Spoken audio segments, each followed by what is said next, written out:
Bonjour, bonsoir, bienvenue sur cette page ou sur cette chaîne. Alors aujourd'hui nous allons parler de l'esprit humain ou l'esprit de l'homme fort.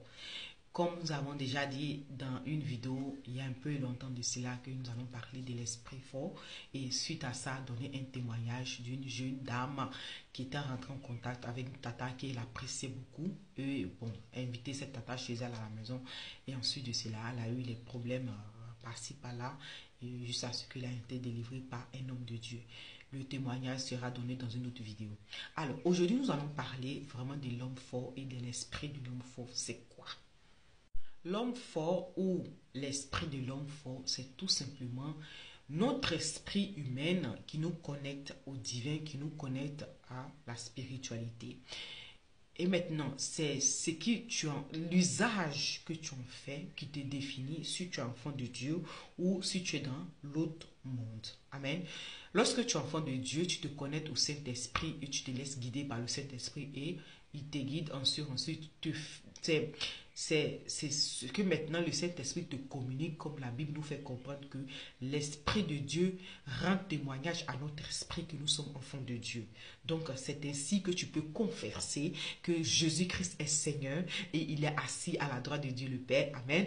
Donc c'est l'Esprit Saint qui est connecté à ton esprit qui te donne cette confirmation, ce cachet, comme on dit dans la Bible, le Saint-Esprit nous met un sceau sur nous. Voilà, le sceau c'est là. C'est-à-dire c'est la conviction que tu es enfant de Dieu, que ton esprit est de bon sens, ton esprit est de bon... il appartient au divin. Amen. Maintenant, pour ceux qui ne sont pas enfants de Dieu,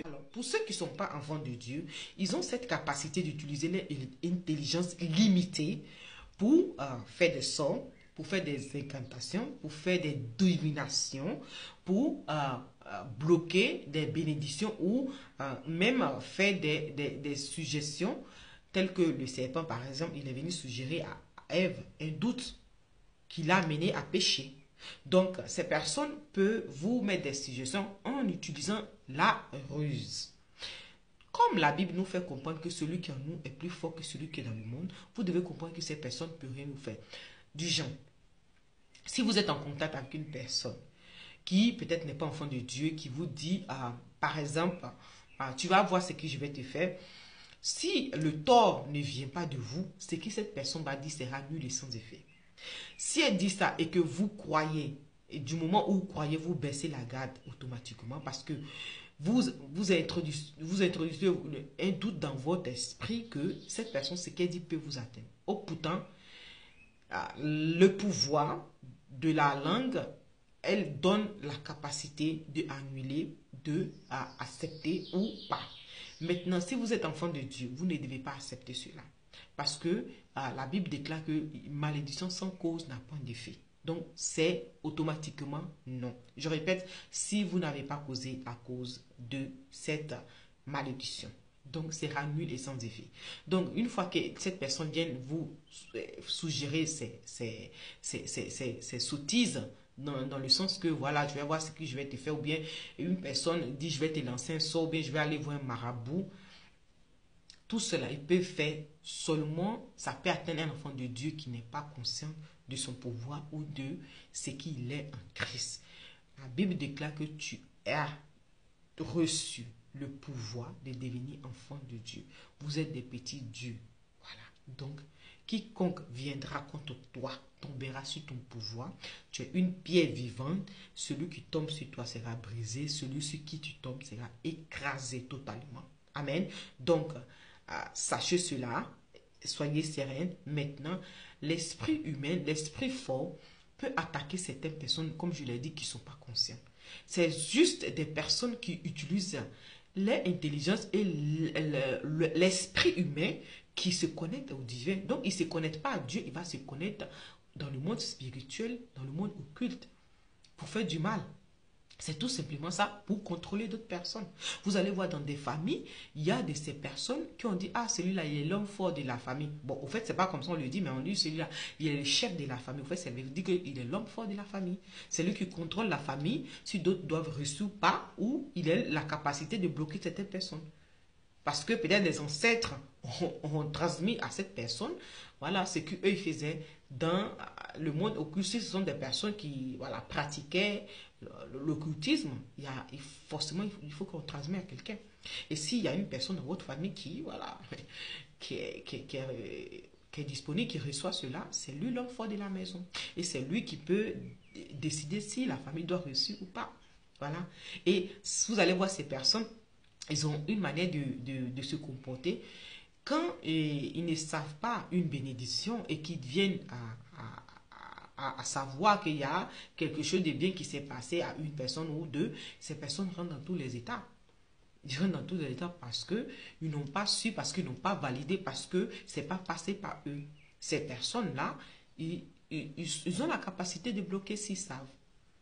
S'ils savent. Mais si ils savent, je répète, et ils ont la capacité de contrôler certaines personnes là, même pas tous, mais capacité de se contrôler. Celui qui sait qui il est, cette personne homme fort là, ne va pas la contrôler. Mais elle va détester physiquement, elle va détester cette personne. Et vous devez toujours rester dans l'humilité, dans l'amour, manifester la grâce et aucun pouvoir de l'homme fort ne pourra vous atteindre. Amen. Et donc, c'est cela. Maintenant, nous allons voir la prière que a fait David dans Psaume 142, versets 7 ou 8, si je ne me trompe pas. Allons lire la parole de Dieu. Alors, Psaume 142, verset 7, qui dit, prière de David, sois attentif à mes cris, car je suis bien malheureux. Délivre-moi de ceux qui me poursuivent, car ils sont plus forts que moi. Car ils sont plus forts que moi. Donc, si tu es enfant de Dieu, que tu n'as pas conscience que tu es enfant de Dieu ou qu'il y a l'homme fort ou bien tu es manipulé ou bien vraiment ça ne va pas dans ta vie ou dans ta famille, tu peux faire cette prière. Tu fais appel au Saint-Esprit, à Dieu qui va t'aider enfin de te délivrer. David, qui était l'homme selon le cœur de Dieu, il a fait cette prière en disant à Dieu, délivre-moi de ceux qui sont plus forts que moi. Ça dit, c'est le Saint-Esprit qui peut te délivrer. Je répète, la Bible nous fait comprendre que celui qui est en nous est plus fort que celui qui est dans le monde. Toi, tu n'es pas forte en tant que personne, mais fort en tant que personne. Mais le Saint-Esprit en toi te donne la capacité, la force de dominer ou voilà, repousser ou de bloquer ces personnes en faisant la prière basée sur la parole de Dieu. Ok? Donc, tu t'appuies sur le Saint-Esprit, tu te confies à Dieu et c'est lui qui te délivre. Amen. Donc, c'était ça, l'esprit de l'homme fort et l'esprit humain aussi. Et si même vous voyez dans le livre de, je crois, Luc 11 à partir de 20 ou 22, voilà, et la Bible nous fait comprendre qu'il n'y a aucun homme fort qui vient dans une maison sans avoir à lier l'homme fort qui est dans la maison. Donc, ça te fait comprendre que quand Dieu vient dans ta vie, tout homme fort dans ta maison, il les lie, il les arrache.